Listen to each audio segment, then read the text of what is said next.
Welcome to live in education. आज के इस वीडियो में हम लोग पढ़ेंगे आईसीएसई क्लास 9 हिंदी की एक संक्षिप्त कहानी जिसका शीर्षक है बात अठन्नी की और इसके लेखक है सुदर्शन जी। तो चलिए वीडियो को शुरू करते हैं। सबसे पहले इस कहानी के शीर्षक के बारे में बात करते हैं, बात अठन्नी की। तो इस कहानी के शीर्षक का क्या उद्देश्य है? इस कहानी का प्रमुख उद्देश्य धनी वर्ग द्वारा गरीब नौकरों का शोषण दिखाना है। यहाँ पे जो गरीब नौकर है वो रसीला है और रमजान है, और यहाँ पे धनी वर्ग कौन है? बाबू जगत सिंह और शेख सलीमुद्दीन। इस कहानी में चार प्रमुख पात्र हैं जिसमें रसीला मुख्य पात्र है। रसीला के इर्द गिर्द ये कहानी घूमती है। रसीला और रमजान अच्छे मित्र हैं। रसीला बाबू जगत सिंह के यहाँ काम करता है और रमजान शेख सलीमुद्दीन के यहाँ काम करता है। शेख सलीमुद्दीन और बाबू जगत सिंह पड़ोसी हैं। दोनों कंजूस और लालची प्रवृत्ति के हैं। दोनों रिश्वत लेने और देने से बिल्कुल भी झिझकते नहीं हैं, जबकि रसीला और रमजान ईमानदार व्यक्ति हैं। तो कहानी शुरू होती है। रसीला इंजीनियर बाबू जगत सिंह के यहाँ नौकर था। 10 रुपये वेतन था। गांव में उसके बूढ़े पिता, पत्नी, एक लड़की और 2 लड़के थे। इन सब का भार उसी के कंधों पर था। वह सारी तनख्वाह घर भेज देता, पर घर वालों का गुजारा ना चल पाता। उसने इंजीनियर साहब से वेतन बढ़ाने की बार बार प्रार्थना की, पर वह हर बार यही बात कहते, अगर तुम्हें कोई ज़्यादा दे तो अवश्य चले जाओ, मैं तनख्वाह नहीं बढ़ाऊंगा। रसीला इस कहानी का प्रमुख पात्र है। वह बाबू जगत सिंह के यहाँ नौकर है। बाबू जगत सिंह इंजीनियर हैं। रसीला का वेतन 10 रुपये है।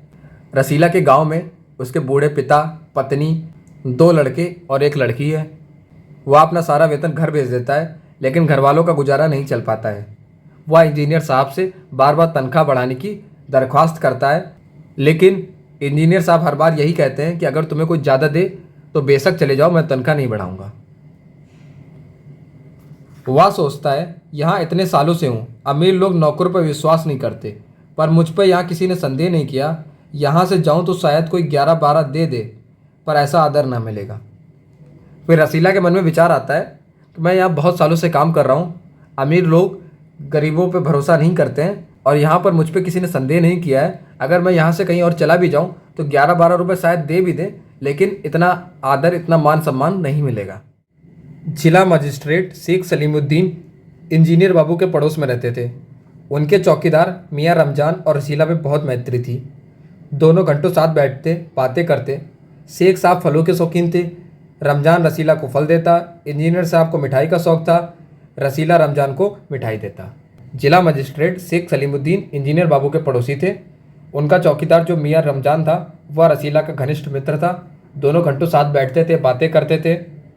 शेख साहब को फलों का शौक़ था तो वह रमजान को फल देते, वही फल रमजान रसीला को देता था। बाबू जगत सिंह को मिठाइयों का शौक़ था, वह रसीला को मिठाइयाँ देते, वही मिठाइयाँ रसीला रमजान को देता था। एक दिन रमजान ने रसीला को उदास देखकर कारण पूछा। पहले तो रसीला छिपाता रहा, फिर रमजान ने कहा, कोई बात नहीं है तो खाओ सौगंध।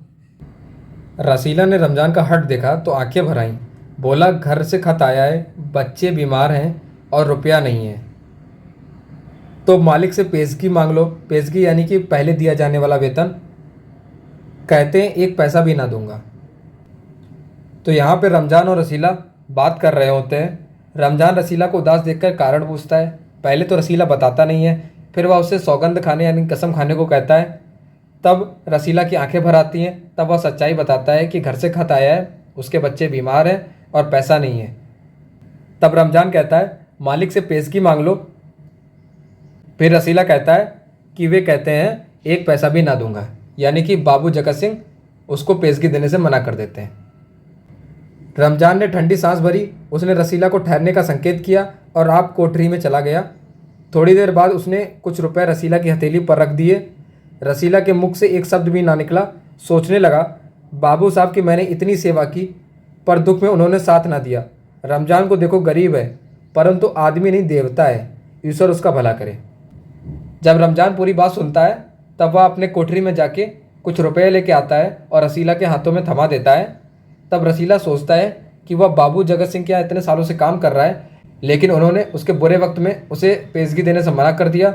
परंतु रसीला देखो कितना गरीब है, फिर भी वह मदद कर रहा है। वह भगवान है, वह देवता है। रसीला के बच्चे स्वस्थ हो गए। उसने रमजान का ऋण चुका दिया। ऋण यानी कि जो कर्ज लिया हुआ था। केवल 8 आने बाकी रह गए। रमजान ने कभी भी पैसे ना मांगे, फिर भी रसीला उसके आगे आंख ना उठा पाया। एक दिन की बात है, बाबू जगत सिंह किसी से कमरे में बात कर रहे थे। रसीला ने सुना, इंजीनियर बाबू कह रहे हैं बस 500, इतनी सी रकम देकर आप मेरा अपमान कर रहे हैं। हुजूर मान जाइए, आप समझे आपने मेरा काम मुफ्त किया है। रसीला समझ गया कि भीतर रिश्वत ली जा रही है। सोचने लगा, रुपया कमाने का यह कितना आसान तरीका है। मैं सारा दिन मजदूरी करता हूँ, तब महीने भर बाद 10 रुपये हाथ आते हैं। वह बाहर आया और रमजान को सारी बात सुना दी। रमजान बोला, बस इतनी सी बात? हमारे शेख साहब तो उनके भी गुरु हैं। आज भी एक शिकार फंसा है, 1000 से कम तय ना होगा। भैया गुनाह का फल मिलेगा या नहीं, या तो भगवान जाने, पर ऐसे ही कमाइयों से कोठियों में रहते हैं। और एक हम हैं कि परिश्रम करके भी हाथ में कुछ नहीं रहता। यहाँ पर रसीला अपने मालिक इंजीनियर बाबू जगत सिंह को किसी से रिश्वत लेते हुए सुन लेता है।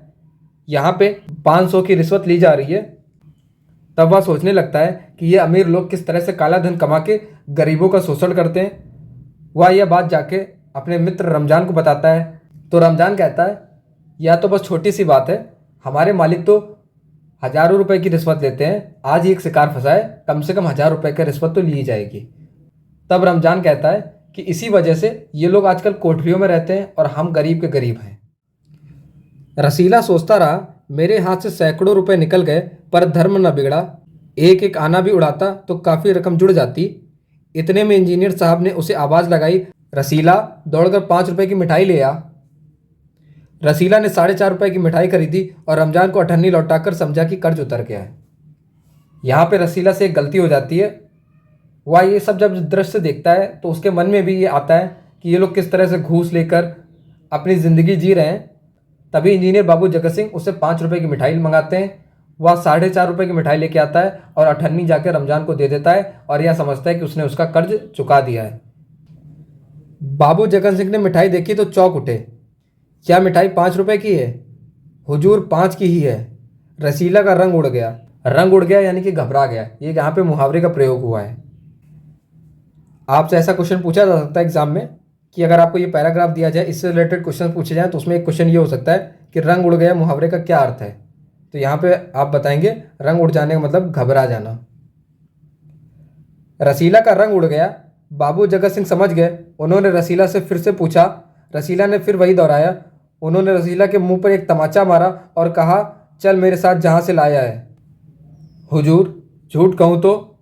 रसीला ने अभी अपनी बात पूरी भी ना की थी कि इंजीनियर बाबू चिल्लाए, अभी सच और झूठ का पता चल जाएगा, अब सारी बात हलवाई के सामने ही कहना।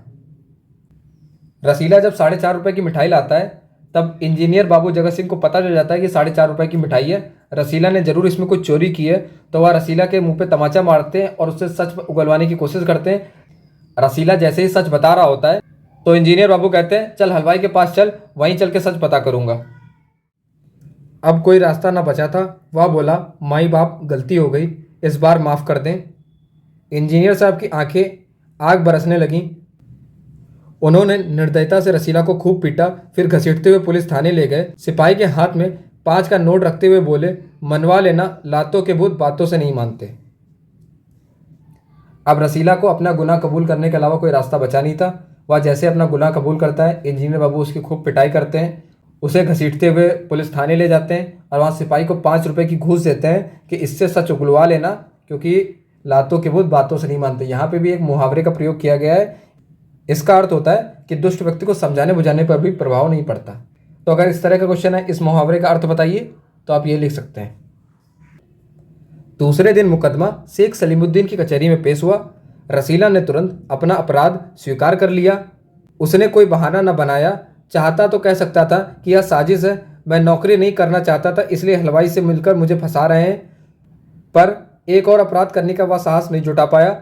उसकी आंखें खुल गई थी। वह हाथ जोड़कर बोला, हुजूर यह मेरा पहला अपराध है, इस बार माफ़ कर दीजिए, फिर गलती ना होगी। अब जो मुकदमा है वो जिला मजिस्ट्रेट शेख सलीमुद्दीन, जो कि बाबू जगत सिंह के पड़ोसी थे, उनकी कचहरी में पहुंचता है। वहाँ पे रसीला अपना गुनाह कबूल कर लेता है। वो चाहता तो बहाने बना सकता था, लेकिन उसने बहाने नहीं बनाए। उसने अपने अपराध को छिपाने के लिए कोई दूसरा अपराध नहीं किया। उसने अपना अपराध तुरंत स्वीकार कर लिया और उसने हाथ जोड़ के कहा, हुजूर इस बार माफ़ कर दीजिए, ये मेरा पहला गुनाह है, दोबारा ऐसी गलती नहीं होगी। शेख साहब न्यायप्रिय आदमी थे। उन्होंने रसीला को 6 महीने की सजा सुना दी और रुमाल से मुंह पोंछा। यह वही रुमाल था जिसमें एक दिन पहले किसी ने 1000 रुपये बांध कर दिए थे।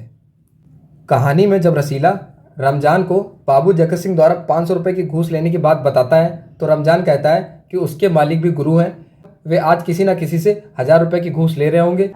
ये वही 1000 रुपये की घूस है जो रुमाल में बांध कर दी गई थी। शेख साहब न्यायप्रिय फैसला सुनाने के बाद अपना मुंह उसी रुमाल से पोंछते हैं और देखते हैं इसमें वही 1000 रुपये हैं। फैसला सुनकर रमजान की आंखों में खून उतर आया। आंखों में खून उतर आने का मतलब होता है बहुत क्रोधित होना, अत्यधिक क्रोधित होना। सोचने लगा यह दुनिया न्याय की नगरी नहीं, अंधेर नगरी है। चोरी पकड़ी गई तो अपराध हो गया। असली अपराधी बड़ी बड़ी कोठियों में बैठकर दोनों हाथ से धन बटोर रहे हैं, उन्हें कोई नहीं पकड़ता।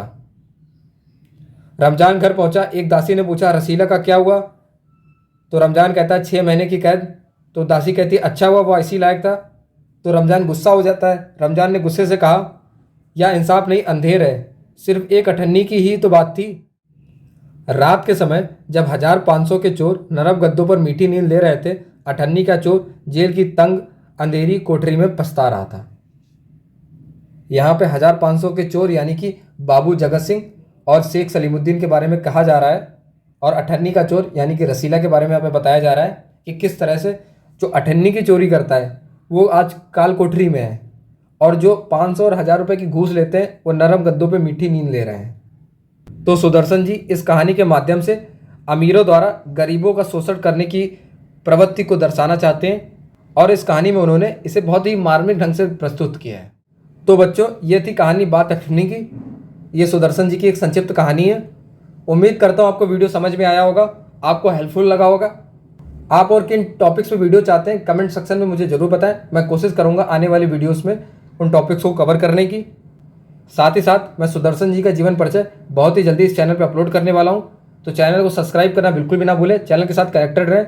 मैं सारे चैप्टर साहित्य सागर और ट्रेजर चेस्ट के कवर करूँगा, साथ ही साथ जूलियस सीजर के सारे एक्ट्स को कवर करूँगा, और हिस्ट्री, सिविक्स एंड ज्योग्राफी के चैप्टर्स को भी कवर करने की कोशिश करूँगा। तो इस चैनल पर बने रहें। तो अगर आपने अभी तक हमारा टेलीग्राम चैनल नहीं ज्वाइन किया तो टेलीग्राम चैनल पर जरूर कनेक्ट हो जाइएगा। वहाँ पे स्टडी से रिलेटेड कंटेंट मैं शेयर करता रहता हूँ, और आने वाले टाइम पे मैं बहुत सारे सैम्पल पेपर्स भी शेयर करूँगा जिन्हें आप सॉल्व करके एग्जाम्स में अच्छे मार्क्स स्कोर कर सकते हैं। तो मिलते हैं नेक्स्ट वीडियो में किसी और टॉपिक के साथ। तब तक के लिए जय Hind and subscribe live Hind.